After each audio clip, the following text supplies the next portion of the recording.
Welcome to Sightseeing Japan, the podcast where we explore the land of limitless travel destinations.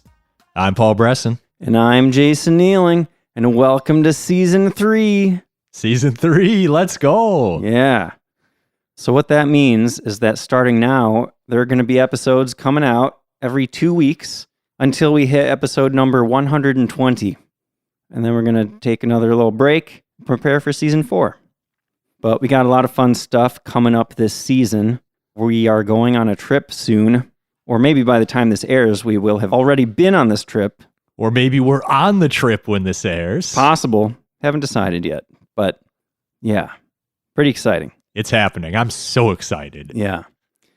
So before we get to today's topic, there's one thing I just wanted to mention in case there are any other people out there like me that love karaoke. Me. We went just not that long ago. That was pretty fun. We should go again. Yeah. But, I've mentioned before that I like to do karaoke at home too. Yep. And Paul, there's been a huge development. Okay. My life has changed All right. in a very positive way. What do you got? So Apple Music, this isn't an advertisement for Apple Music, by the way. This is just me being excited. But Apple Music just introduced this new feature not long ago called, well, I guess they just call it Sing. It's like Apple Music Sing. Okay. Where now you can basically go in there and turn down the vocals on almost any song so you can sing along with it. That's awesome. I know. I have a YouTube playlist of like 300 something songs where somebody has gone in and like manually taken out the vocals. Yeah. And now I can just do it with everything in my music library. That's really cool. Yeah. It's hard sometimes to find a good version of a karaoke song. There's a lot of like kind of bad versions out there. And a lot of the ones that I have saved on YouTube are not very good, but it's all I have. So do you have to subscribe to Apple Music or can you just do this in like iTunes now? That's a good question. I'll have to find out. Yeah, I think you might need to be subscribed. That's really cool though. Dude, the other night I just spent like 5 hours straight just singing along to all these songs that I wanted to have a karaoke version of. Yeah. Yeah. Spotify win. Yeah, right? Why isn't everybody on top of this? Yeah. Kind of surprised it took Apple so long. I guess I'm just thinking they probably wanted to make sure it was a high enough quality level. They wanted to figure out those algorithms, get the technology right so it didn't sound like crap. Fair enough. Anyway, so that's what I've been doing lately. That's great news. Yeah. Thanks for sharing, Jason. Sure. Okay, so this episode is about planning a trip to Japan. Because like we said, we're going to Japan soon.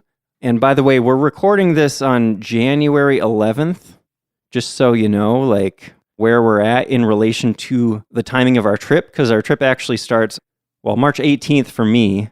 March 24th for me. So we're still a couple months in advance of that.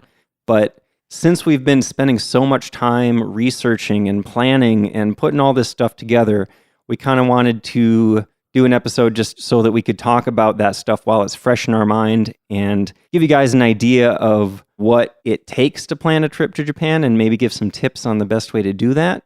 Yeah, definitely. And you may remember, if you're a very long-time listener of the podcast or you've been through the whole backlog, we did kind of cover this topic in the very first episode. We did a planning episode, but that was back in 2019, and a whole lot has changed in Japan since then, of course. Yeah, and who's going all the way back to episode 1 anyways? Yeah, and back then, not to say that we're like amazing podcasters now, but back then, those first episodes were a little rough, Ooh, it's been a while since I've gone back and listened to those. Yeah, I don't know if I want to. You don't want to. Also on this one, we're actually planning a trip. Yeah. It was all theoretical in that other episode. This, we're going to tie in a little bit with how we've actually planned this trip. Exactly. Well, shall we get started? Yeah, I mean, we've just been talking every week for hours about planning this anyways, so we might as well just record ourselves for a little while. Yeah. So, where do you start when you're planning a trip to Japan? I mean, the first thing you need is some seed of an idea, right? You need to have this thought, hey, you know what? Maybe I'll go to Japan. Yeah. I feel like there's a couple angles you can take. One is is there a certain time that you're available to go there or that you want to go there? Or is it really a certain place or thing in Japan you want to do? Those are the two big things I think that can dictate the start of your planning. Yeah. And in the last episode of the previous season, we talked to Miyuki Seguchi, and I thought that she had a really good point that, like, you want to have some idea of kind of the history and the culture of Japan so that you kind of know what things to zero in on. Like, where do I want to go? What do I want to see just based on the things about Japan that interest me, you know? Yeah. Do I want to see the tech? Do I want to see history? Do I want to do the scenic mountains and parks? There's lots of different angles you could take on that, and that could dictate when you go as well. Definitely.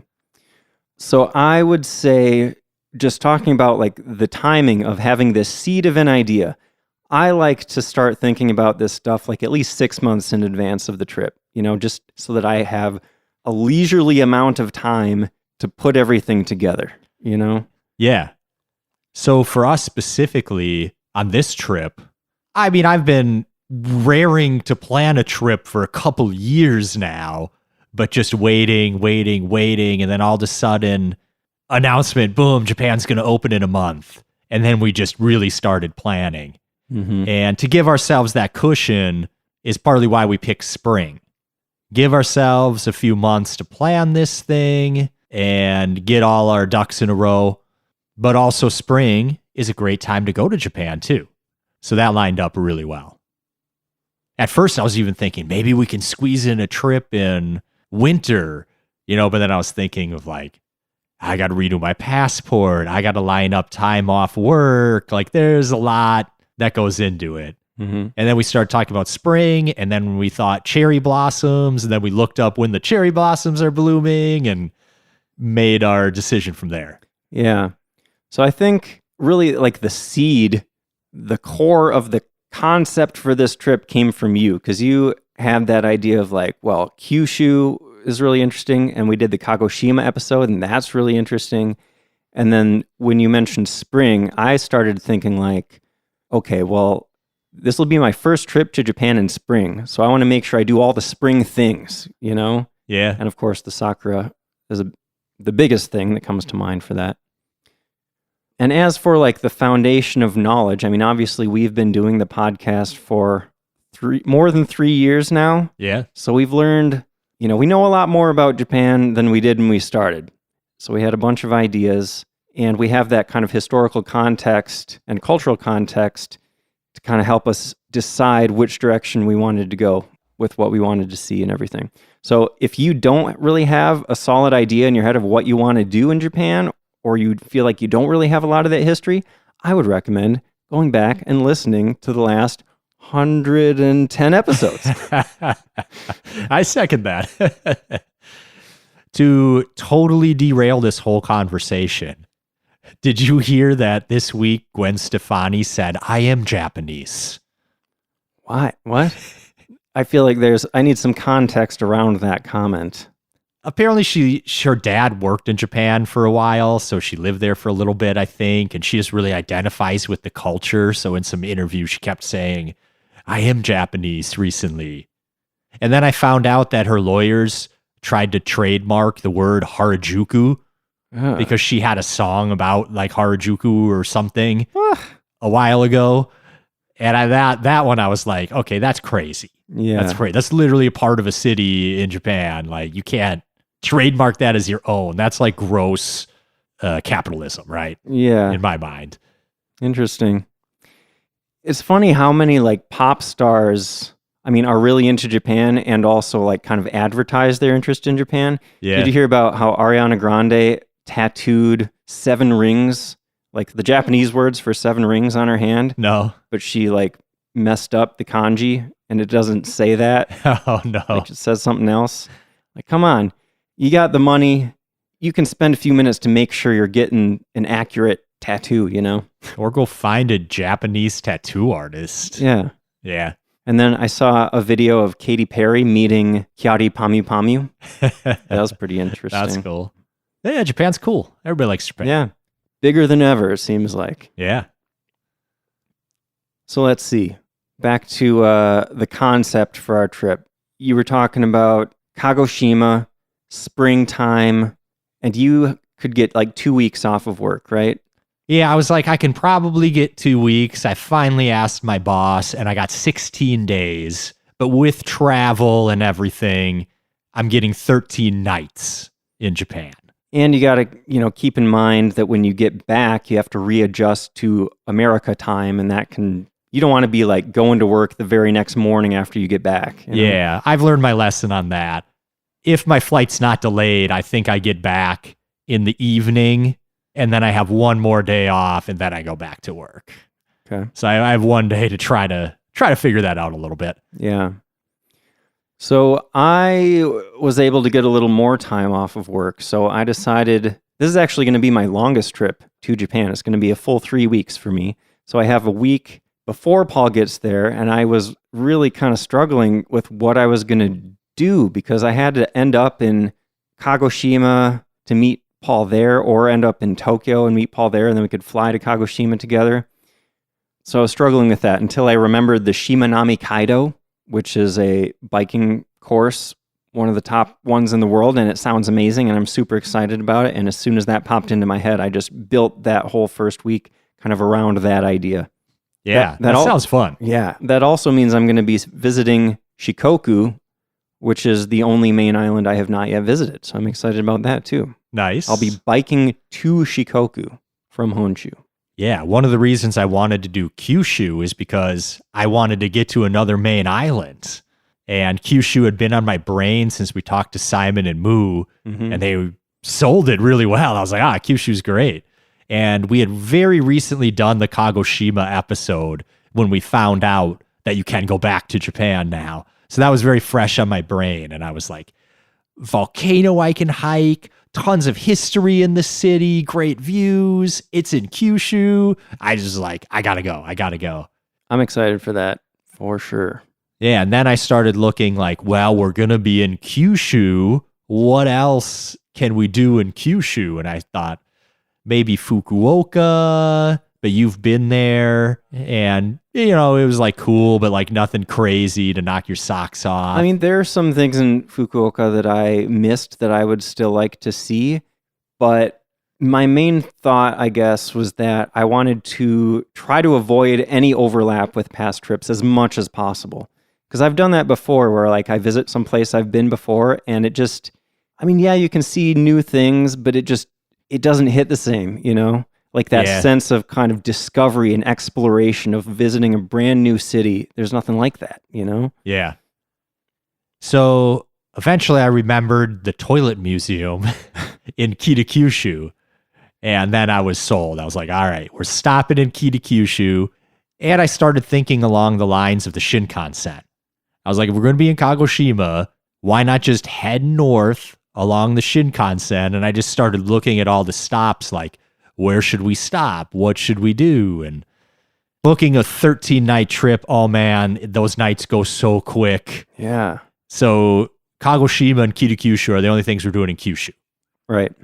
I'm excited for that. Aru City. Yeah. The Weeb Mall. Yeah, and then the manga museum on the top floor. Yeah. That sounds great. And the castle there with the sakura around the castle. I'm excited to get some great pictures of castles with cherry blossoms. Oh, we're going to get so many good ones. Yeah. Yeah, Kitakyushu kind of seems like the perfect, at least for me, like one-day stop. There's 3 things I really want to see, and that's kind of all I wanted to really see in the city. So I think we're going to be able to get it all done in that one day. Yeah. So we have a bunch more stops planned, and we could probably spend an hour just talking about how excited we are about each of these places. But right. There's a lot of other stuff that goes into planning. So let's talk about some of that, huh? Yeah, that's a good idea. So we should probably start with making sure you can get into Japan, right? That's important. It would be a bummer to have this whole trip planned out in your head and then you find out for some reason Japan doesn't want you. Yeah. So I think number 1 is you need a passport if you're coming from outside of Japan, obviously. Yep. I just got mine renewed and I had to pay for the expedited because the non-expedited was like 6 to 9 weeks or something. And I was like, that's pushing way too close for comfort for me. I didn't realize you were like just now getting it renewed. Had yours expired already? Mine expired a while ago. I didn't know this, so I made it harder on myself. Apparently, US passports, you can renew within 5 years of them expiring through the normal renewal process.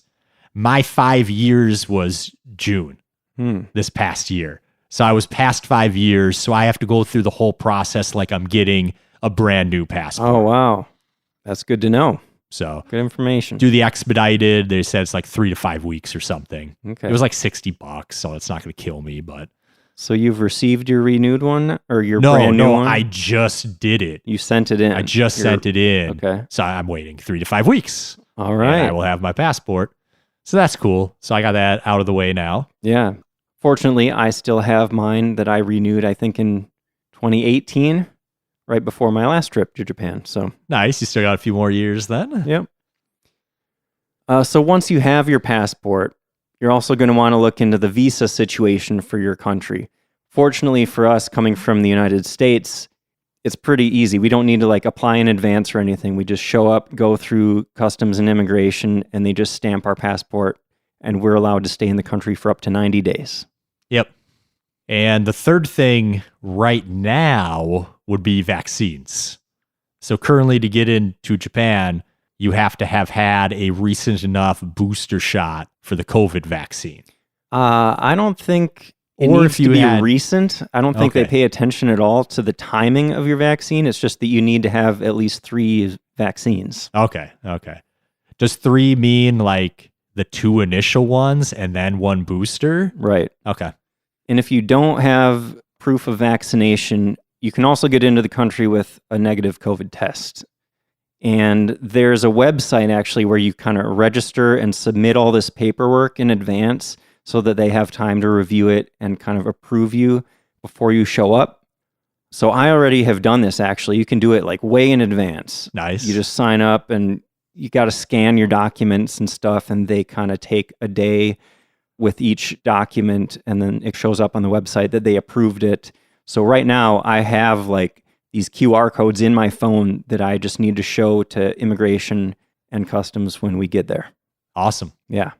I did hear that some people aren't doing this and they just kind of make them do it at the immigration desk. You definitely can. You don't absolutely need to do this stuff in advance, but it's going to make it smoother and faster to get into the country, which, I mean, 100% why not?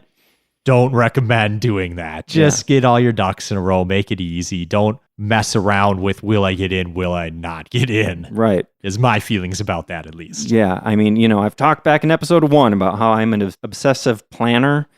When it comes to this stuff, this is what I'm most obsessive about, is just like making sure that they're not going to decide, oh, you didn't do this stuff, we're not letting you in the country. Like, I get nervous about that. I just want to have everything locked down. Yep.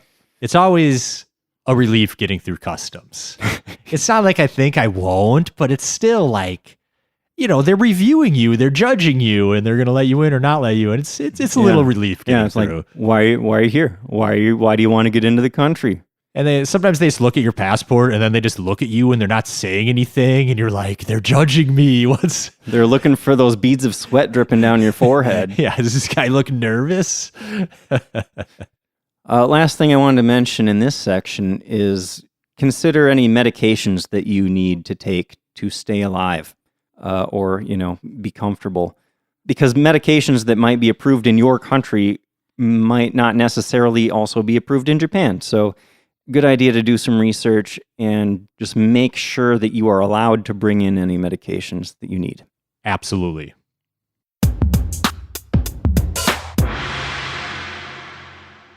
So another very important thing to think about planning your trip is budget, right? What's your budget?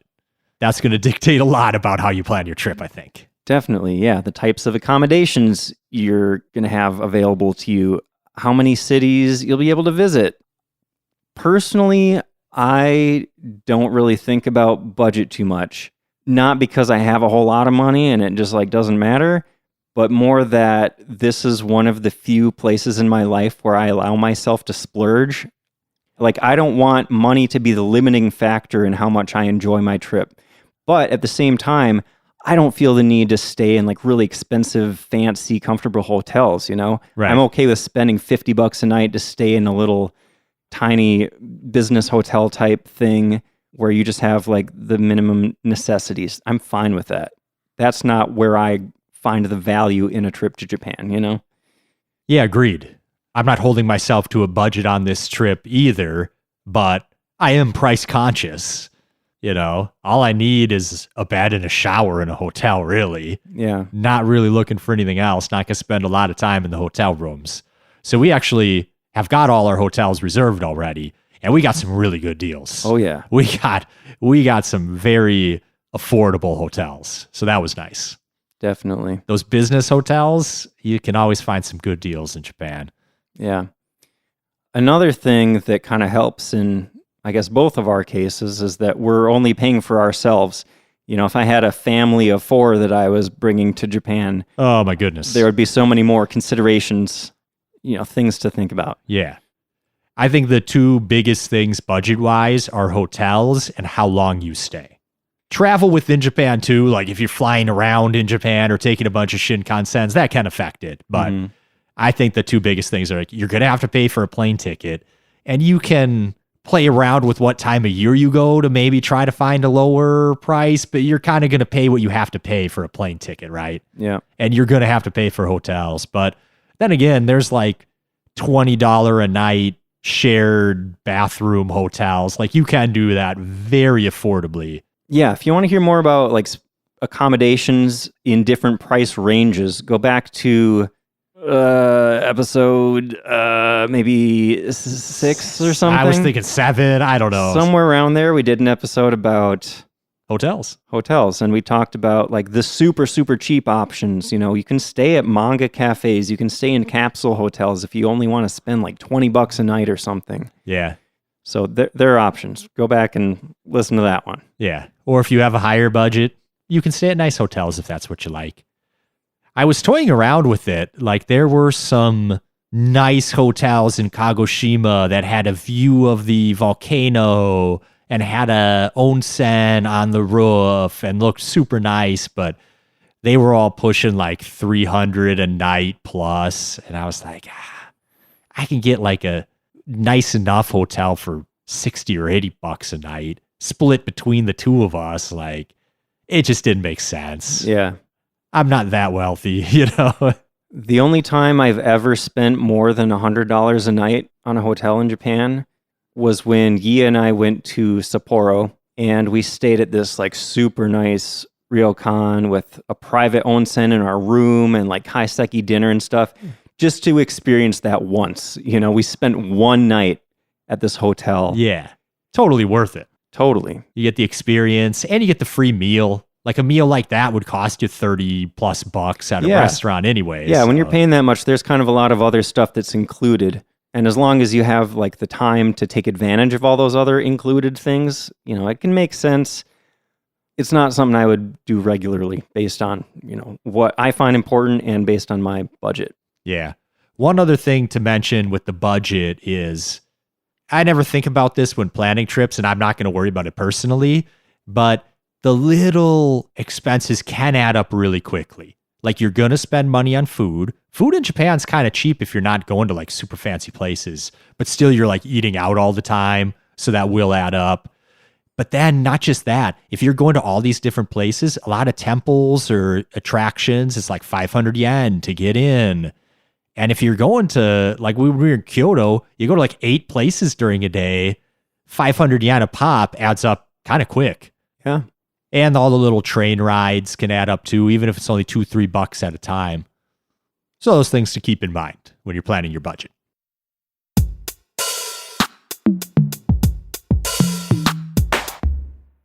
All right, so once you've gotten these basics figured out, you have kind of a general idea of what you want your trip to look like. Maybe now it's time to book a flight. Make it official, you know? Yeah. I feel like that's the moment where you're just like, all right, I'm going to Japan. It's happening. There's no turning back now. Yeah, once you bought your ticket, it's on. Yeah. So I would recommend checking prices periodically over the course of several weeks, maybe even months, just to kind of get an idea of what the average prices are from wherever you're flying from. Because that way, like if you kind of know generally the range for those prices, you can pounce when you see a really good deal. And I mean, I've gotten some incredible deals on past trips. I like see prices hovering between like $1,200 and $2,000 or something. And then all of a sudden, in the time that I want to go, there's just this one ticket that's like $800. So like, I'm going to buy that immediately, as soon as I see that. Some websites like Kayak, I use Kayak a lot when I'm planning these. I did for this trip. They will track prices for you, and they kind of have like historical records of what the prices have been, so they can recommend to you like, now is a good time to buy. This is a good price. Or maybe they'll say, oh, this is likely to drop in price in the next couple weeks. Maybe you should wait on this. That's cool. Yeah. Another thing to keep an eye on with flights is how many stops there are. Yes. Ideally, I don't want to stop anywhere. I want to fly directly from where I am to Tokyo. Yeah. I did not get direct flights this time. I mean, since COVID, they cut way down on direct flights to Japan. And I feel very fortunate that I was able to get a direct flight home, but I will be making one stop on the way there. Yeah. I got an Air Canada flight. So I'm stopping in Toronto one way and Montreal the other way. How long are your layovers? One's like 2.5 hours, one's like 3.5 hours or something. So a little bit, even one of them it flagged as like long layover, but like the way air travel is these days, I almost feel more comfortable. Like, what if my first plane is delayed? I don't want to miss my plane to Japan and have to like try to reschedule that. I got a hotel waiting for me, and then I got a plane ride to Kagoshima the next morning. Like, I just want it to work out. I just want to get there. I don't care if I have to hang out in the airport in Toronto for 3.5 hours. Totally. Yeah, there are a lot of things to think about there. And I think that's the biggest reason that I was always nervous about having a connecting flight is, what if something goes wrong? Yeah. What if my first flight is delayed and then all of a sudden I'm not even going to get to Japan until like a day after I expected to, and now my whole schedule is thrown off, Yeah. So yeah, there's a lot to think about there. Like, you don't want to be sitting in an airport for 12 hours probably. Right. But if you have a layover that's like 30 minutes or something, it's like, man, that's cutting it super, super close. You know? That's way too close for me. Yeah. But man, it's insane when you start looking at those flights and some of them are like, oh yeah, this itinerary takes 48 hours for you to get to Japan. Like, no, I don't care how cheap it is. I'm not doing that. I've seen some crazy ones. Like, I don't know how much everyone knows about American geography, but I've seen some flights where it's like, oh, I'm flying 3 hours down to Texas, and then I'm flying 2 hours back up to Detroit, which is only an hour plane ride from here, and then it's flying to Japan, and I'm like, what? This makes 0 sense. Yeah. And just added 7 hours to my travel time. Yeah. You start to feel like a package being shipped by UPS ground, and it's just like, oh, we just do whatever the logistics, computer says to do. Right. Yeah. Another thing to think about on the layovers too is international. Like, if I was flying to Chicago, I would then have to go through customs in Chicago to get onto my international flight to Japan, right? And that can take more time. Is that how that works? I think so, because you're doing a domestic flight to Chicago, and then you have to go through customs to get on your international flight. I guess I've done that exact itinerary. I can't remember how that went exactly. I remember not liking Chicago. Like, their airport is not fun. I don't think that'll be a problem for me this time because I'm going to Toronto, so I'm assuming I'll be leaving from the international airport the first time. Yeah. And I'll go through customs to get on my first flight. That would make sense. So, bottom line for me, I managed to get a round-trip ticket from Minneapolis-St. Paul Airport to Tokyo. Oh, by the way, Haneda, both ways. I land in and leave from Haneda Airport, which is awesome. Yeah, that's nice. That's another thing to think about when you're planning too, is if you can get the airport that you want. Yeah. So my ticket. Final price was $1,427, if that's useful for anybody. I don't know. Okay. I feel like that was a pretty decent deal, just considering. I mean, this is actually, I think, the most I've ever paid for a flight to Japan, but post-COVID, I think it's a pretty decent price. Yeah, and prices just always go up over time. Yeah. It's been a long time, but I feel like my first trip in 2008 was like $900, something like that. And I paid like about $120 more than you did this time. I got my ticket like a couple weeks after you. Yeah. And I don't know what happened. Fuel prices went up or something. Who knows? All the prices started rising right after I got mine. And I was wiping the sweat from my brow to see that because, I kept getting those alerts from Kayak. Like I had marked specific flights and they're like, oh, that flight just went up $200. Oh, that one kept going. So it's like, you really got to get that timing right. So once you have your flight figured out and you know when you're getting to Japan and when you're leaving Japan, now you got to worry about all that stuff in between those two dates, right? You got to start thinking more seriously about what cities you want to visit and make sure that the logistics make sense. Like make sure that you know how to get from one city to the next and how long it's going to take, that kind of thing. Absolutely. Even once we decided all the cities we were going to, we're going to stop in Osaka, Kobe, and then you recommended Nikko, which was a great idea. Did I recommend that? You did. Oh. You did. We were like trying to figure out like, we don't really want to do like 4 days in Tokyo. We both been to Tokyo enough. And you were like, Nikko's not far from Tokyo. And we're doing it right at the end of not like the very end of our trip, but towards the end of the trip, which is exactly what my plan was in 2019. And I had missed it because it ended up raining that whole time. So I think that's why that came to mind. Like, what do you do when you have a few days in Tokyo at the end and you don't really want to just hang around in Tokyo? Well, Nikko's right there. Yeah. And part of the point I was leading to is we decided we were going to go to all those cities, but it took us a while to figure out in what order. Mm-hmm. Like, we're flying into Tokyo, right? Are we going to go to Nikko first and then Osaka, then Kitakyushu, then Kagoshima, then fly back to Tokyo and go home? So we had to work that out. But once we kind of realized that if we started all the way south, we could get the first cherry blossom blooms down there. And as we headed north throughout the 2 weeks, we're kind of following the likely dates of peak cherry blossom season. Oh, man. So that's why we decided to go south to north. Yeah. I'm just really excited about that as like a concept for the trip. We're just chasing the cherry blossoms across half the country. I know. It's so cool, too, because so many of the great sites in Japan happen to have cherry blossoms somewhere in them. Like a lot of the temples and castles and all sorts of things are going to have cherry blossoms. Yeah, even a lot of the places I've been to before, it's like I compare my pictures that I took to these other pictures that other people took during cherry blossom season. I'm like, what am I doing? It's definitely a great aesthetic. Yeah.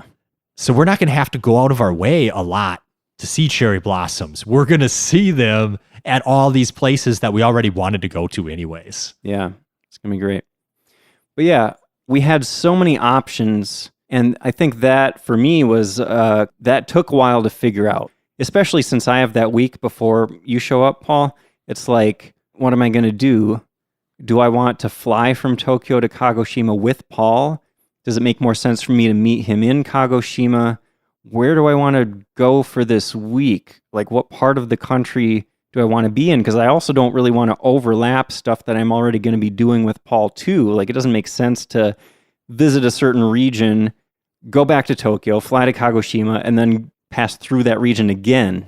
Yeah, right. And you probably don't want to be up in Hokkaido and then have to come all the way back to Tokyo and then go straight to Kyushu. It becomes a ton of travel. Yeah. So originally I was thinking like maybe I'll just spend this week around Hakone and kind of relax at some hot springs or something. And then I'll meet up with Paul back in Tokyo and then we'll fly down to Kagoshima. But then, like I said, when I remembered that Shimanami Kaido, like, I'll just do that. But then I had to talk to Paul like, hey, is it cool if we actually meet up in Kagoshima instead? Because that way I don't have to do a domestic flight inside Japan. I can just take the train all the way down to Kagoshima and then take the train back. Yeah, so you're going to end up taking the Shinkansen from Tokyo all the way down to Kagoshima, the very southern tip of the Shinkansen, and then all the way back up to Tokyo with a bunch of stops. Yeah, so it is, I'm going to be... You get to see a lot of the country. That's cool. Yeah, I'm like backtracking a little bit. Well, it's all sorts of crazy. You'll see in the recap episodes, I'm being very ambitious with my itinerary. Like, it's kind of insane how quickly I'm hitting all these places, but... Yeah, I remember when you were telling me about it, I was like, man, you're going even harder than we are. Like, we're planning to pack super light. We're going to be on the move. We're going to be in like 6 different cities or something, 5 different cities with hotels, something like that. And then you made it make sense, though. We were like, well, we're already planning to pack super light and be all the move. Now's the perfect time for me to do a trip where I'm on the move all the time, right? Exactly, yeah.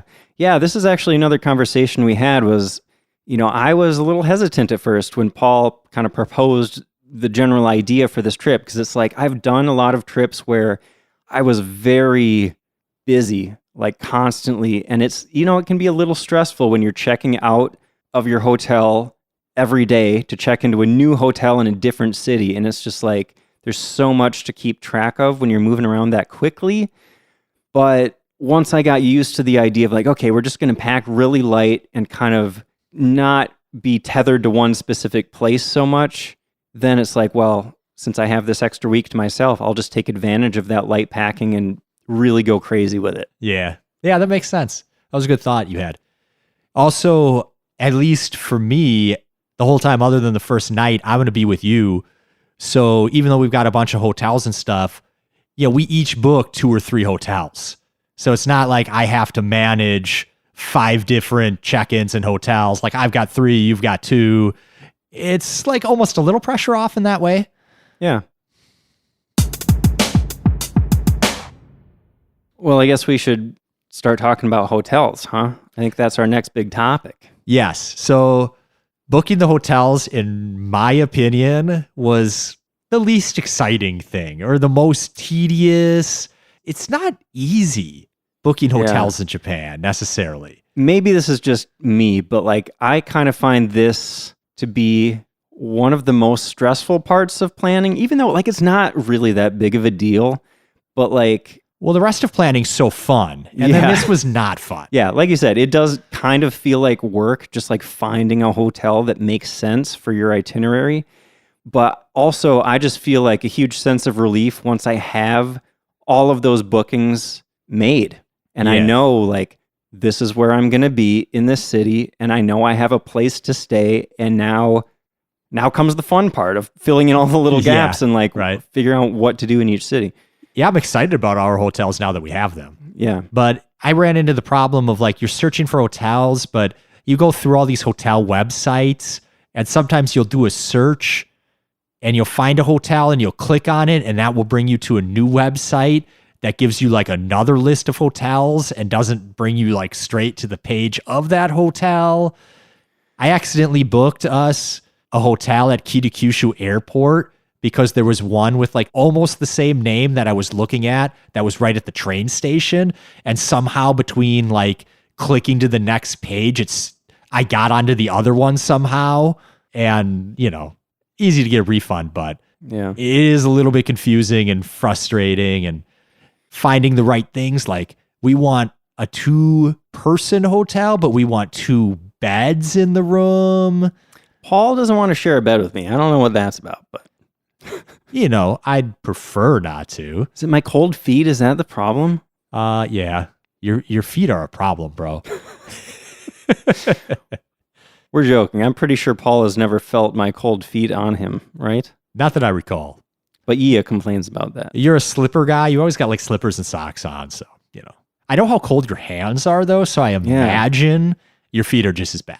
Yeah, that's true. My extremities, they're always cold. I start calling you Iceman because you shake Jason's hand, you're going to get cooled off a little bit. Well, that's cool. I have an name. unpleasant handshake, don't I? Name. That's not great. In summer, it's all right. I'm cool and refreshing in the summer. Anyway, Paul, I need to make a strong statement here. Okay. All those booking websites, all of them. Yeah. They're garbage and I hate them. Agreed. I will say, I had way better experience with trip.com. I booked 2 of the 3 hotels with Trip and had a more pleasant experience. Some of the other ones I was on, I gave up on because they were just hot trash and it wasn't giving me what I wanted and it was frustrating me. Yeah, I mean, I guess I'll lay out my personal process for booking hotels because I do still like deal with those big booking websites, even though I hate them. Like, you almost have to. yeah. So the first place I go, I don't search on those booking websites for like specific cities or anything. I go straight to Google Maps. I use Google Maps a ton throughout the entire planning process. You know, I'm dropping pins on all the attractions I want to see. I'm dropping pins on all the train stations I'm going to be visiting just so I can keep an eye on like where it is, you know, how to get there and that kind of stuff. Yep. And for hotels, it can be really handy because you can just kind of zoom in on the city that you want to stay in, or even if you have an idea of like the part of the city you want to stay in, you just zoom in there and then type in hotels, or there's even a little button there actually that says hotels. You just click on that. It'll show all the hotels in that area. And then when you click on one of those, Google will give you links to all of those booking websites and tell you the price for each one. Yeah. And this is where it starts to get annoying. Yeah, you don't always get that price once you get there and stuff like that. Yeah, but it's at least good for giving you a sense of what hotels are around and kind of the general price comparison between them. And then once you have that information, first thing I do is actually see if that hotel has its own website, because sometimes you can get a good price booking directly through that hotel's website. Yeah. The only problem is a lot of them don't have websites in English. Yeah. I tried that. I had no luck with any of the ones I booked this time. Yeah. But I have in the past. Yeah. Some of the ones in Tokyo, maybe you're more likely, or there are certain hotels more aimed at foreign tourists that you might find. But I didn't find that in like Kagoshima and Nikko. Yeah, it's pretty hit or miss. There was one random hotel in Onomichi that has an English website. I think it's because that's where the Shimanami Kaido starts. Yeah. So they get a lot of foreign travelers there. Yeah. That's cool. Yeah. I think that kind of hits on one of the main points for hotels for me is location. Like location, being either near the main train hub or being near the area with all the sites you want to see. It will save you so much time and trouble just being at a hotel that's in a good location. Definitely. I booked so many hotels that are like a 2-minute walk from the train station or like basically right outside the train station. Yeah. And I'm very excited about that. Yeah. The one we got in Kitakyushu, I think is like built on top of the train station. Nice. Yeah. Yeah. Another thing I like to do when you're on Google Maps and you're looking around at hotels is take a look at the street view, because sometimes it can be tricky to find hotels. And I like to just kind of have it in my head, like the image of what that hotel looks like and, you know, what street the entrance is on and stuff. Yeah. It's really, addresses in Japan can be really confusing and weird. Yes. So it's a really good idea to just know how to get into the hotel. You know? Yeah, I can't make heads or tails, honestly, of Japanese addresses. I either need like printed out directions or I need to be like following my phone or I'm not going to find anything. Yeah. Another thing too is at least one of the hotels we're staying at, there's like a hotel, but then there's like an annex that's a separate building. So I've seen that figuring before. out which building you're going to be in. I mean, you could probably figure it out once you get there. They might be like, oh, you're at the other one, but it's good to keep an eye out for that and make sure which you know exactly where you're going. Yeah. I was just kind of chuckling to myself because I feel like I might have even been in that situation before where it's like, I know where the hotel is, you know, and everything's cool. I have all the details figured out. And then I walk in to check in and they're like, oh, you're at the annex. It's like over across the street. And all of a sudden I'm like, oh, crap. What's this new building? I don't know anything about this building. How do I get there? Yeah. But yeah. But you figure it out. Yep. Another thing to think about is that when you're booking a hotel, you might have the option of paying at that moment that you book it, or you might be able to choose to pay when you check in instead. So, I don't know, maybe it doesn't make a huge difference in most cases. I think it's mostly a personal preference. I just personally, you know, like I said, I like to have things locked down So I prefer to pay in advance just so I know I don't have to be pulling out money when I get there. Same here. And also for this trip specifically, I kind of factored in the exchange rate because that's been going crazy lately. Like a couple months ago, it was up to 150 yen to the dollar, which is unheard of. Like it hasn't Yeah. been that high since the early 90s, I want to say. Yeah. So, that would have been the perfect time to book all these hotels and pay for them was when it was 150 yen to the dollar. I think it was pretty high though when we booked most of it. It was still like around 140 or something. We definitely still got a good deal, but when it hit 150, I started seeing all these articles about how they were going to try to like rein it in a little bit, know? So I expected that to start dropping. So I wanted to get those hotels booked ASAP at that point. Another thing to keep an eye out for is the cancellation policy. Paul, like you said, we had a little mishap with the Kyushu hotel, but fortunately that was easy to undo. All the ones I booked were like free cancellations up until like within 24 hours of the reservation. So I was comfortable, like, okay, I'm just going to book this. Yeah. And I got the sense that those big booking websites are especially lenient about that kind of stuff because that's kind of one of their selling points, maybe. Yeah. But if you're booking directly through a hotel, like I'm pretty sure that one in Onomichi, even if you canceled like the next day after you booked it, they were still going to keep like 20% or something like that. Yeah. So just something to keep an eye on. And, even once you have all your hotels booked and you're comfortable with that, there's always the possibility that later on in the planning process, you realize that you messed up somehow, Yep. Like I had a situation once where the JR pass like deactivated earlier than I thought. Like I just miscounted the days or something. So all of a sudden I kind of had to rethink my plan there. So it's nice to be able to cancel bookings if you need to for whatever reason. Yep. Another thing to look for is amenities. I always make sure that there's AC because I'm a hot sleeper. I need it to be like 60 degrees in the room for me to sleep. The only thing I feel like I'm really looking for is I like having a bathroom in the room. Yeah, I don't really want a shared bathroom. Yeah. That's about it. I want my own bed and I want a shared bed. I want our own bathroom. Yeah, it's good to not be picky, that gives you more options. Other things you might want to look for, well, the right number of beds, right? We don't want to share a bed. Yep.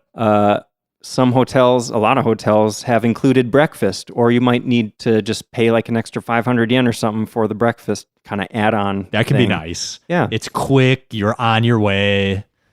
Washing machines can be really useful if you don't want to, if you want to pack light and you want to have like a few days worth of clothes and then just stay at hotels where you can wash them. That's nice. That is another thing for me. Not every hotel needs that, but one or two of the hotels having that is a big deal when I'm only bringing 3 pairs of everything or whatever. Right.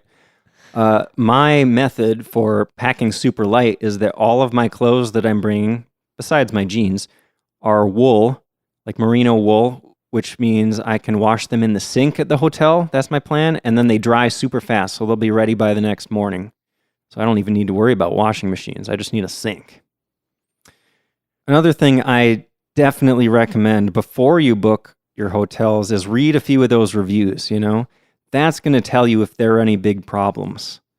I stayed at a hotel on my last trip where I feel like I would have caught this if I had read more reviews, but you had to leave your room key at the front desk every time you left the hotel, and then you'd have to go ask for it back to get to your room, like every single time.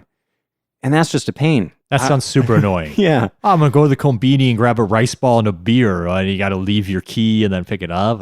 Why? Yeah. Some places are too controlling, man. Yeah. It worked out, but I would have preferred to not deal with that. Yeah. Another thing, I think this is my last thing I wanted to mention, is that when you book a hotel, of course, you're going to get a confirmation email with all your, the details and kind of proof that you have booked it and whether or not you've paid for it yet or whatever. Yeah. And so I like to star those emails. Like I use Gmail, and there's just a little star that you can click to kind of keep track of that one. And I do that with all of my hotel bookings and my flight and any like restaurant reservations or tours, that kind of thing, just so that I have all of that stuff in one place if something happens. I've never honestly been in a situation where I had to pull that up and like prove to somebody that I bought it or whatever. Yeah. But even just for reference, if you need to know like what time checkout ends or whatever, Right. that stuff It's going to is all have the gonna be there. hotel's name and address, and it's good to have that. Yeah. I just created a subfolder in my inbox, Japan 2023, and all my reservation things right in that folder, and then it's all right there and should be super easy to find. Nice.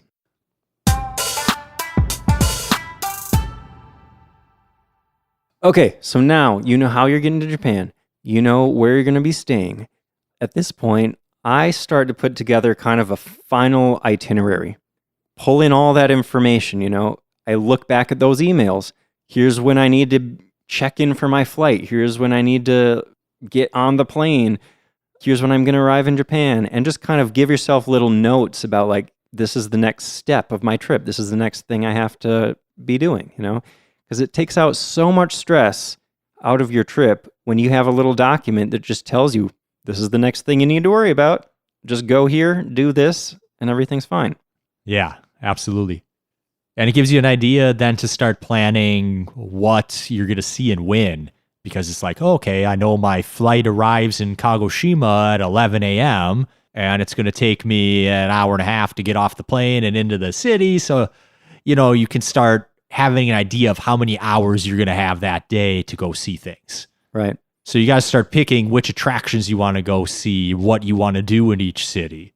One of my favorite websites for this is japanguide.com. Oh, that's a good one. It's japan-guide.com. And yeah, it's really good. It lays it out by region. You can search specific cities or anything on there. They've got tons of articles, great info. One I'm learning more and more recently is, you mentioned earlier, Google Maps. Like if you find a couple things that are great, a lot of times the touristy stuff is kind of near each other. You can just go look there. And if you're scrolled at the right distance, it will show you like other shrines or museums or stuff that are nearby in that area. And then you can be like, oh, well, I'm looking at this garden. Oh, there's a cool museum over here to go see. And you can find more things that way too. Yeah, for this part, I said already, I guess, I use Google Maps for a ton of the planning process. And I love how they have this, when you drop a pin on something, you can save it as like want to go. So in each city that we're visiting, I have a bunch of these little green pins, and I know that, oh, I want to go there, I want to go there, I want to go there. And they're all kind of clumped together in this area of the city. Yeah. So I already know just based on that, like, oh, I'm going to spend like a day in that area and hit up those little things right there. I've been starring our hotels and then marking travel plans for like all the attractions I want to go see. Nice. And when you save stuff on Google Maps too, there's now a little option where you can enter a note. So I do that sometimes. Like if I read about a restaurant and somebody was just raving about this one dish, I'll drop a pin on that restaurant and then say, order this dish there. Nice. So that I know when I'm there.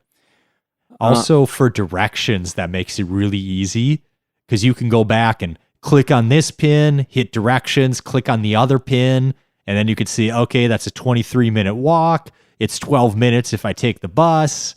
That's really cool too when you're trying to figure out what order you're going to go see things in, or in a way that makes sense.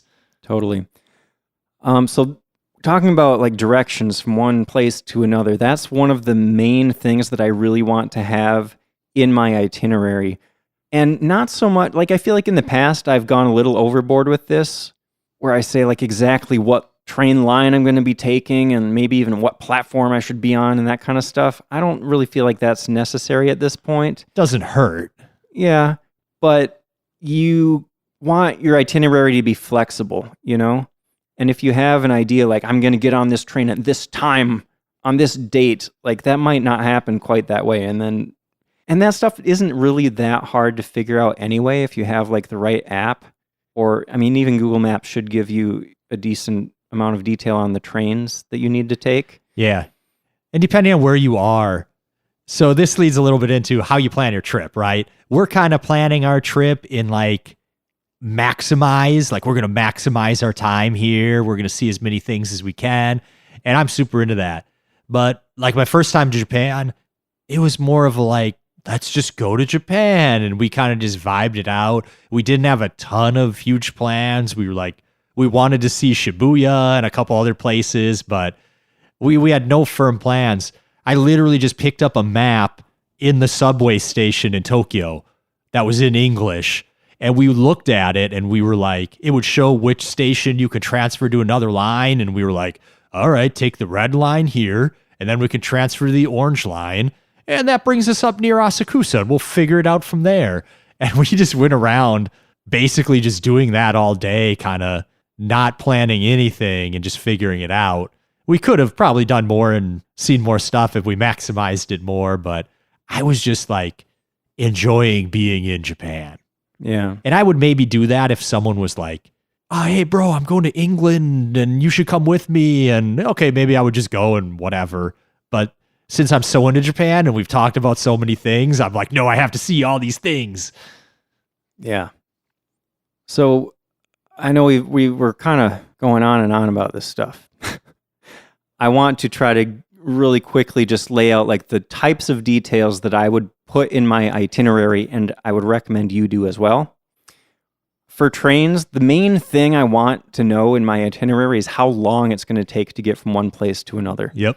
And you also want to factor in, like, it's not just the time on the train. You also need to think about, how am I going to get to the train station? How long is that going to take? Once I get to my destination, how long does it take to get out of that train station and to the next place I need to be? Yeah. Because that's the big part of, like, when you're getting to a new city and figuring out how much time you're going to have to see things. How the often, travel time can be a huge chunk of your day. Yeah. How often do the trains come? It might be a 10-minute train ride, but the trains might come only 10 minutes. So you might be waiting 9 minutes for the train to come. Mm-hmm. Or you might get lost in the train station or spun around and you don't immediately find the platform you're looking for, and it adds a little bit of time. So I always assume it might take you a few more minutes than Google tells you it will. Yeah. Next thing is hotels. I already talked about marking them on Google Maps. You may also want to have the address written down in your itinerary in case you need to, like, tell a taxi driver or something, I want to go here, something like that. Yep. I want to write down check-in and check-out times so I know when I need to get there and when I need to leave. I want to know, is breakfast included? I want to know, do they accept luggage before check-in time? If you arrive in a new city early in the day, it's really nice to be able to drop off your stuff even if you can't check in yet.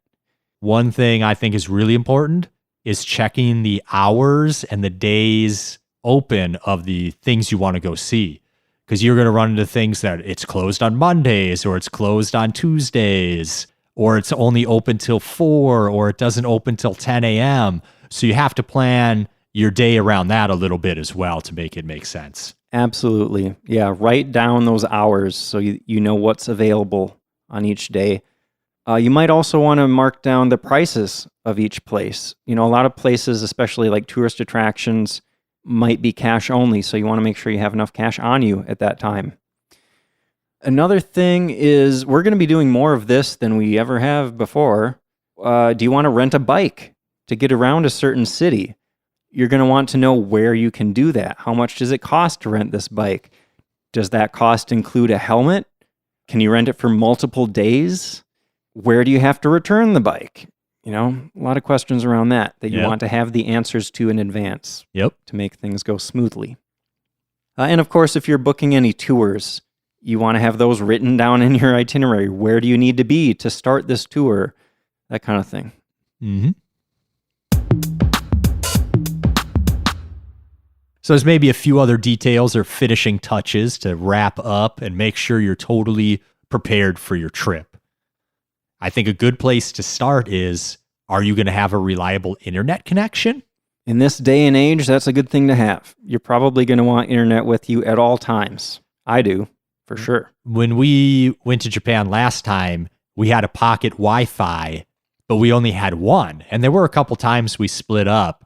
And I survived, but I ain't going to lie, I spent a little bit of time crouching down next to a kombini, getting that free Wi-Fi, trying to figure out where the heck I was going.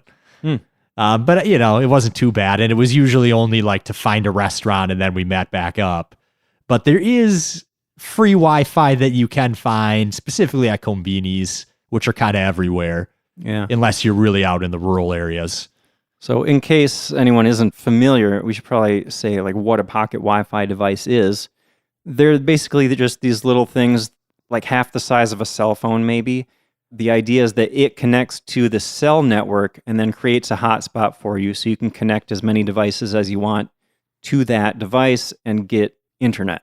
Yes. So this is what I've used for all of my Japan trips up until now. If you want one, you should check out the travel tools section of our website. We have a couple different options there, places you can get that. However, there are other options these days for internet. So I would recommend the pocket Wi-Fi device if you have a big group. Maybe you're going, your whole family is going or whatever, and all of you are going to be sticking together and you want to all use internet. Having that one device might be the cheapest option. Very economical in that case. Yeah. But there's a relatively new thing that I'm going to be using for the first time on this trip, which is that some cell carriers now include international data, texting, and calling as part of their standard plans. Or if they don't have it as part of your standard plan, they might offer an international add-on sort of thing. So like the company that I'm with, we don't get international as part of our normal plan, but for $50, I can get up to 30 days of unlimited internet texting and calling and like 15 gigabytes of high-speed internet. After that, I still have internet, it's just not as fast. Nice. But yeah, so that's going to be super convenient, especially because we're packing so light. I don't need to have another thing to carry around with me. Yeah, and keep it charged, and it's just more hassle. Yeah, and when I had pocket Wi-Fi's on my last trips, it was like I would always be turning it on and off to save battery life, depending on when I needed to use it and stuff. Yeah. It's just a pain. Oh, we're on the train for the next hour. Turn it off, Yeah.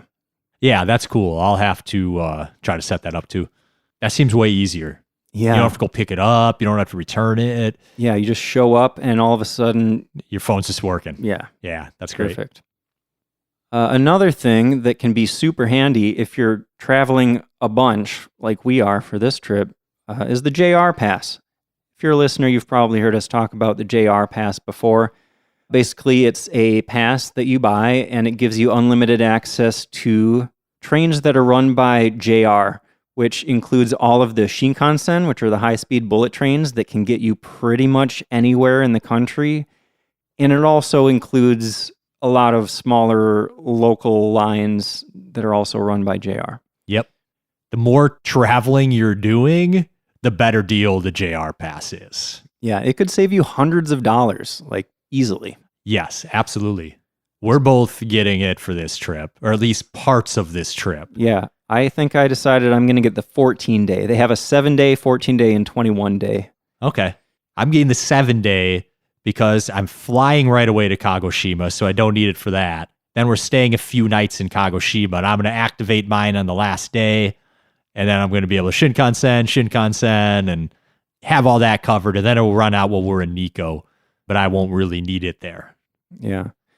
So there's actually a fare calculator on the jrpass.com website that you can use to kind of add up the fares for the trips that you're planning to take.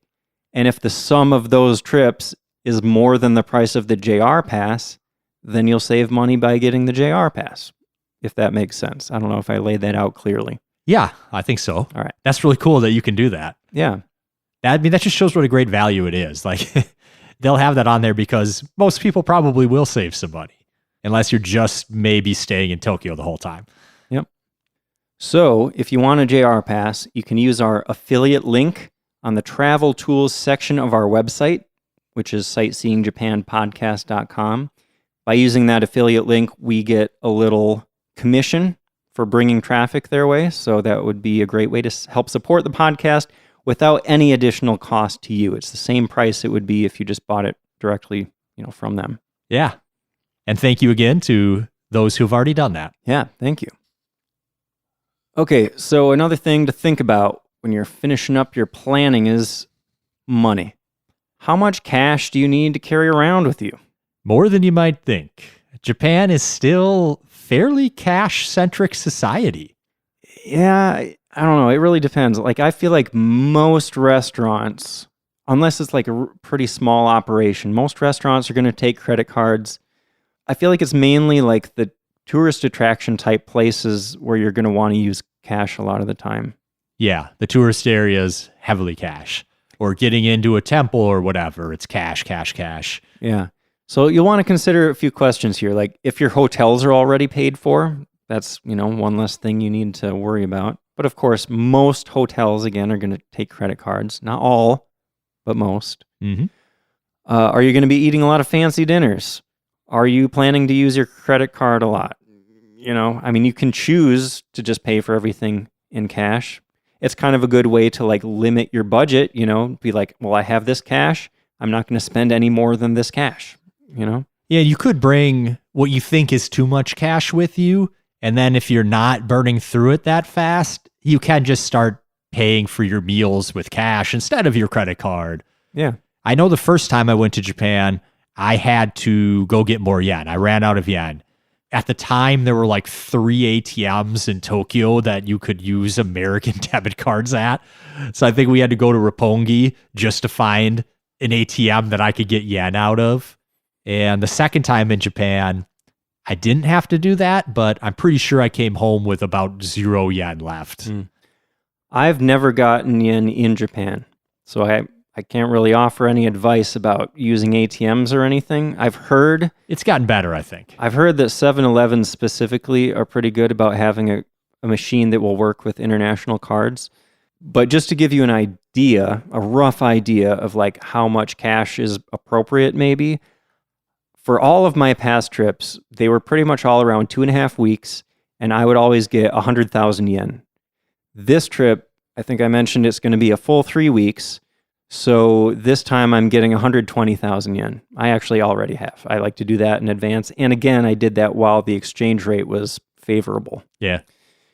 But yeah, in the past, 100,000 yen for 2.5 weeks was pretty much perfect for me. And maybe I'd have like a little left over at the end of the trip that I could kind of, like Paul just said, I can spend it on meals to get rid of it. Or sometimes I'll have like $50 or, 5,000 yen left at when I get to the airport, and I'll just like buy something at one of the souvenir shops in the airport, Yeah. I'm hoping to go back to Japan quick enough that I could even hold on to it if I wanted to. Yeah. One thing to keep in mind, though, is like when you're exchanging your local currency for yen, the bank is taking a cut of that. Like you're not getting the rate that you would see when you Google, what's the exchange rate? Right. They're taking a bit of money there. And if you have extra yen left over that you need to exchange back into your local currency, they're going to take another cut out of that. Yeah. So if possible, it's best to spend all of your yen. Also, I don't know if this is true everywhere, but banks around here won't take coins. Like they'll only exchange paper money. So spend your coins. Yeah. Another note on that is generally your bank is going to give you a better deal than at the airport. The airport is usually the worst place to exchange yen. It's going to be the highest markup out of anywhere. Mm-hmm. So we've been talking about cash a while. When it comes to money, I have one tip for credit cards specifically. Notify your credit card companies that you're going to Japan, if necessary. A lot of credit card companies these days will tell you, we got all this chip technology now. Security is great. We don't even need to worry about that. Like, we don't care that you're going to another country. Don't even tell us.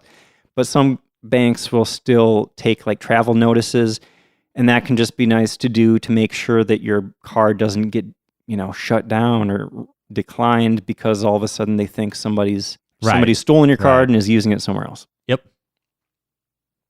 In Japan especially, you're probably going to be doing a lot of walking because you got to walk to the train. You got to walk in and out of the station. You're going to be walking to the attractions. So comfortable shoes, very important. This should have been the very first tip, Paul.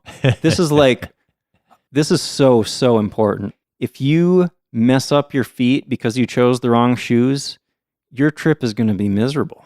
I almost take this one for granted because I only ever wear comfortable shoes, Jason. All my shoes are comfortable. Okay. That's great. I'm happy for you. I have a lot of shoes. Like just in the last, I guess last like 10 years, which is kind of a long time. But I've been more of a shoe guy than I ever was before. So I have like a bunch of shoes. But none of the pairs that I already had are like a perfect fit for this trip. Sure, they're comfortable, but wearing a pair of shoes for a day is not at all the same as wearing one pair of shoes walking 10 miles a day for weeks in a row. You know, I have a pair of shoes that I thought was comfortable, and I walked one Saturday to like this park miles away. Like I decided I was going to spend a big chunk of the day on this super long walk. And by the time I got back, I had blisters. I'd never gotten blisters before with those shoes. I'd been wearing them for years, but you never know until you test them out. Yeah. I just bought a brand new pair of running shoes that are really comfortable. I'm going to run in them to get in shape for Japan and break them in at the same time. And then they're going to be like perfectly like 2 months broken in, but still kind of new. Yeah. While we're walking around every day. I'm hopeful that they're going to be really nice for me. That's perfect. You know, maybe my feet are just weird. I don't know. I feel like my little toes get pinched a lot. Here we are talking about Jason's feet again. Oh, yeah. That's all right. I have fascinating feet. A lot of people are into feet, Jason. All right. Well, maybe I should get on those websites, you know, try to make some money or something. Yeah, if you really want to make money online. Yeah, you don't want to start a podcast to make money. Just take a lot of pictures of your feet. This is my feet after 15 miles walking in Japan today. Anyways. Anyway. So we got shoes taken care of, but you're going to want a packing list to make sure you don't miss an essential item. Again, I'm going to bring up that travel tools section of our website because not too long ago, I put a sample packing list on there. Just kind of general stuff that everybody will probably want or need on their trip. And of course, a lot of stuff can be bought in Japan if you realize that you forgot something. A couple things that might be hard to find in Japan if you forgot to pack it or something goes wrong is deodorant. Like Western style deodorant isn't really common in Japan. There's a whole genetic difference there that accounts for that. Also, shoes. If you find out halfway through your trip that your shoes aren't comfortable for whatever reason, you might have trouble finding shoes in your size because generally, you know, Japanese people are smaller than like Nordic types like us. We got big feet. Yeah, I was going to say socks. Like, I don't know if I could find socks in Japan that would too, fit my feet comfortably. Yeah, shoes would be very difficult, I think.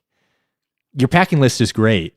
I looked at it earlier today, and a couple things that I could see myself forgetting without looking is sunglasses, which, depending on maybe on the time of year you're going, can be really important. And the other one is neck pillow. I've forgotten my neck pillow on so many vacations, but especially with a 14-hour flight, it makes the flight for me way more comfortable. Trying to like lean my head forward on a seat that someone's leaning back and is already in my face. You know, I'm a big guy. I'm already cramped on the airplane. Having a neck pillow so I can just kind of like lightly roll my head back and be comfortable. I got to remember to bring my neck pillow.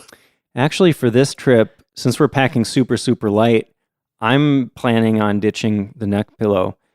And like on Delta, which is the airline I'm using for this one, I know that they have these headrests that like the sides fold forward kind of, so it gives you like a little place to, you know, rest your head to the side if you're trying to fall asleep. So yeah, hopefully that'll be good. But going along with that, I find just sleep aids in general really helpful. Like I sleep with earplugs and a sleep mask over my eyes, and I couldn't do a trip without those, I think. Especially with adjusting from jet lag and sleeping on the plane and sleeping on trains, that kind of thing can be useful. I'm going to pass on those. Okay. I feel more uncomfortable just like having something in my ear or having something on my face than I get back from it. I get that. That might be one of those places where I'm just a weirdo because I've been sleeping like that with earplugs and a face mask for years now. You're a little bit of a sensitive sleeper. Yeah, that's true. Man, even lately, like in this... That's why I don't want to share a bed with you, bro. That's fair. I'll like turn over one time and you'll be like, oh, you woke me up. Fair. But yeah, man, temperature for me is so, so important. Like I'm finding, especially lately, you know, in the winter, you would expect the apartment to get cool pretty easily, but it warms up in here from the neighboring apartments. And if it's above like 68 degrees in the bedroom, I'll just be laying there for like 3 hours before I can get to sleep. It's miserable. You're actually like a thermometer. Like if it gets 1 degree hotter, I'll just see the sweat beads immediately form on your forehead. And I'll be like, oh, it must be above 70. And I always start sweating when we're podcasting. You can see the thermostat right there, just from the heat of us getting all excited and talking and stuff. It rises. It's I feel like 73 in here. Oh man. Yeah. Oh, we need to end this soon so I can go take a shower. Well, I don't know about you, but I'm pretty much out of travel tips at this point. Okay. I just had one last little section. And again, maybe this is me being a weirdo. Maybe this is me being overly obsessive with my planning. But there are a few things that I like. It's like a kind of a checklist that I like to go down right before I leave for my trip. Okay. One is I want to make sure that I pay any bills I need to pay. Ooh, that's a good idea. Before I go. Especially on a 3-week trip. That's almost a full month. Rent is going to be due while we're there. Right. I don't know how. I'm going to have to set up auto payments. I think I can do that. I should do that. I need to figure out if I can like pay rent in advance or ask Gia to take care of it, something like that. Yeah. Another thing, make sure all your devices are charged, Yep. Phone. I just got an Apple Watch. It's pretty exciting. I got to make sure that's fully charged. Nice. If you have like a battery pack, that's on our packing list, by the way. Yep. Good thing to have. Do you still have an extra one?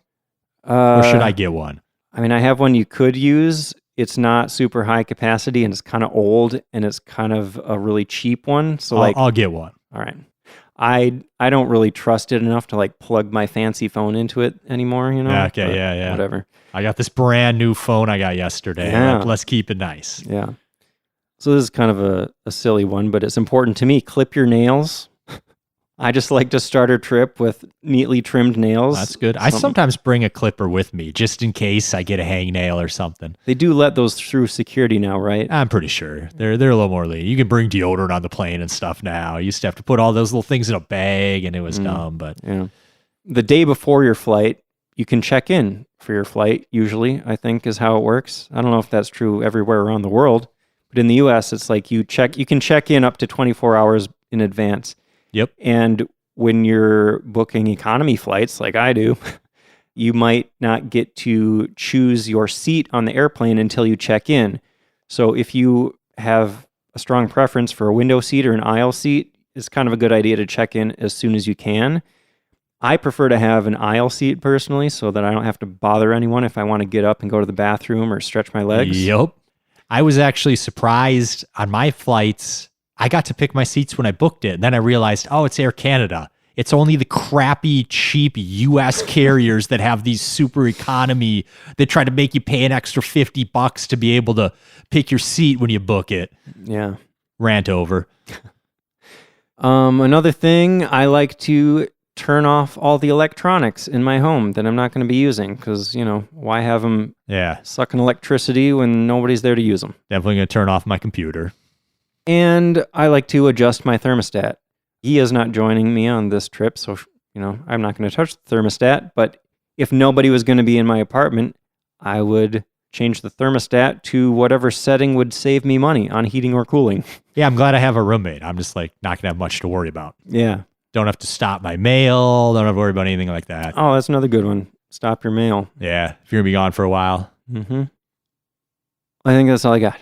All right. We just dropped an insane amount of travel planning knowledge, Jason. Yeah. If I may say. That was a lot. I just hope it's in a format that will be helpful to people and it doesn't just feel like an endless ramble. You know what I mean? But yeah, I guess that's it. Again, check out our travel tools section on the website for useful links and that packing list. Again, that's sightseeingjapanpodcast.com. And if you find the podcast useful and informative, if this information has helped you plan a trip, perhaps, please consider donating. There is a donate section on our website as well. And remember that JR Pass link, the affiliate link, is also in the travel tools section. Mm-hmm. And Paul, what are we talking about next time? On the next episode, we're going to be talking about the ancient city of Nara, the first permanent capital in Japan. Yeah, that's exciting. I feel like a lot of people in the US have heard of Nara because of the friendly deer, and they are awesome. And you should definitely go hang out with the friendly deer if you're in Nara. But there's an insane amount of history there, and I can't wait to dig into that history in more detail, Yeah. In 3 words, history, culture, deer. Sure. Well, thanks for listening. We'll see you next time.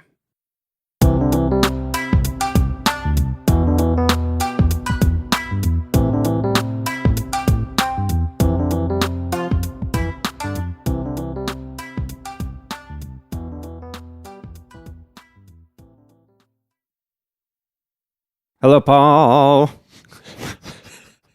Hello, Jason. I don't know if that's the best way to test the mics with really funny voices. Hello, Paul. This is Jason. We're going to do an April Fool's episode where we just talk in voices the entire time and never break character. Oh, man.